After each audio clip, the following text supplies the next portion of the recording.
Salut les amis, avec la fin de cette 13e journée et ces 5 matchs de ce dimanche qui a débuté par un Montpellier-Lille qui s'est soldé, qui s'est d'ailleurs terminé dans la confusion avec 17 ou 18 minutes d'arrêt de jeu et beaucoup de décisions d'arbitrage contestables de Monsieur Millot qu'on a connu plus inspiré et plus autoritaire. Lille a mené 2 fois au score sur 2 buts de Monsieur Penaud, Jonathan David. Les Montpelliérains ont égalisé 2 fois, la première sur un coup de tête de Sylla bien servi par Savanier, et le deuxième sur un but de Racro de Nordin. Et il est évident que la fin de ce match n'était pas très belle à voir, avec cette expulsion hallucinante de Koulibaly qui va shooter sur Genesio alors que le ballon était sorti depuis un petit moment. Voilà, il s'en est suivi une bagarre générale où Koulibaly a été justement expulsé et Bakker, qui était pourtant sorti, a été lui aussi expulsé. Voilà. Je peux comprendre l'extrême nervosité des Montpelliérains vu leur situation au classement, mais je pense pas, surtout que Jean-Louis Gasset, que j'ai quand même connu plus calme, a été également expulsé dans ce match. Je suis pas certain que, en durcissant le ton comme ça, ce soit le meilleur moyen de s'en sortir. Quant aux Lillois, qu'est-ce que vous voulez que je vous dise? Ils sont en Ligue des Champions, ils ont quand même pas mal de blessés. Donc, comme à Nice, ils perdent des points en fin de match, mais bon, globalement, ils continuent leur série d'invincibilité et ils restent malgré tout bien classés au championnat. Dans les 3 matchs de 17h, Angers a gagné au Havre 1-0 sur un but de la tête d'Abdelli. Un match que les Angevins ont dominé de bout en bout face à des Havrais. Ça fait pas mal de temps que j'alerte sur la faiblesse de cette équipe du Havre. Et malgré tout, elle a réussi quand même à grappiller quelques points.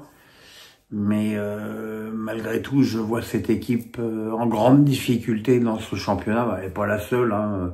Angers aussi, Saint-Étienne aussi, Montpellier aussi, Nantes peut-être aussi. Donc,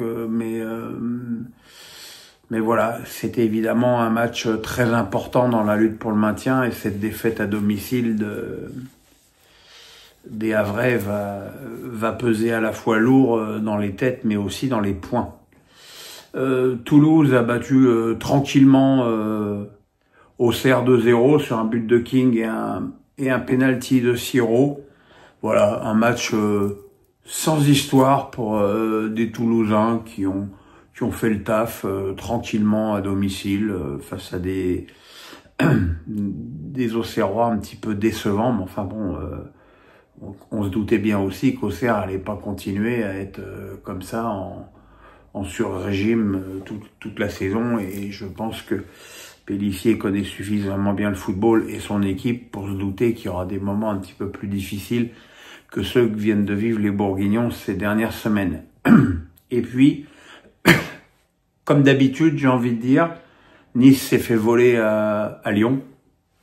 Je pense que l'arbitrage de Monsieur De Chépy est totalement scandaleux dans ce match, avec pêle-mêle un but refusé pour une faute de Rosario pas si évidente que ça sur Tagliafico, un but accordé le deuxième but de Lacazette accordé alors qu'il pousse son défenseur des 2 bras juste avant de reprendre le ballon, un penalty évident refusé à Guessant, sur Guessant avec une faute de Caletassar, alors que De Chépy a quand même été voir la VAR.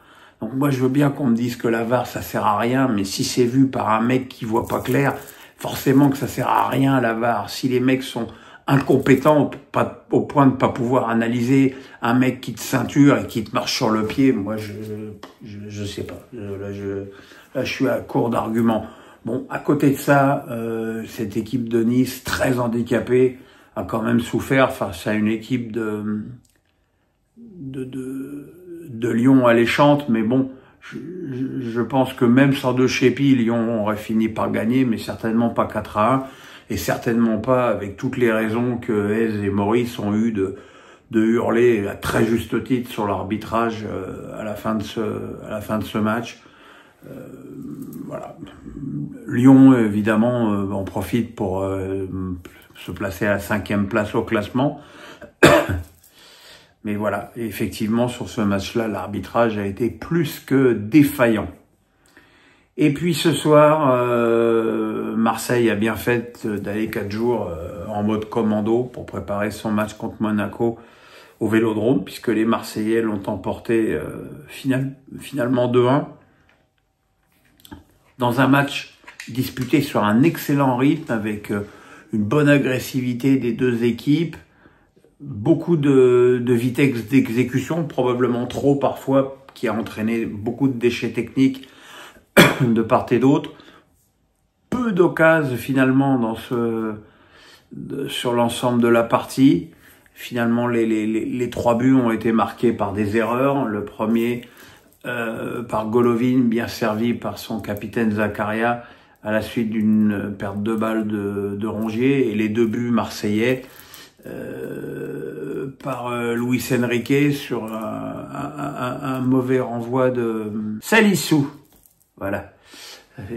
Salissou, une petite test astucieuse de Maupay, et Luis Enrique qui trompe Majewski de près. Et puis ce penalty concédé pour une faute de main un peu stupide de Mawissa sur un centre de Murillo. Voilà, penalty transformé par Greenwood. Conséquence au classement, Marseille reprend la 2e place à Monaco. Ils sont à égalité de points, à 6 points du PSG les deux. Voilà, ça fait un petit resserrement. C'est vrai que c'est un match un peu décevant pour les Monégasques, mais bon, eux aussi, ils ont joué un match dur contre Benfica en Ligue des Champions cette semaine. Donc forcément, voilà, ça commence à peser dans les papates. Là, il y a déjà 5 matchs de Ligue des Champions. Ça s'est senti pour Lille. Alors ça s'est évidemment pas senti entre Lyon et Nice, puisque les deux sont engagés dans la même compète. Et ça s'est senti pour Monaco, et Marseille renoue enfin avec le succès au Vélodrome. Voilà, on se retrouve demain pour Face à Pierrot. Le pouce, la cloche, on s'abonne. Bonne soirée, bonne nuit, bye bye.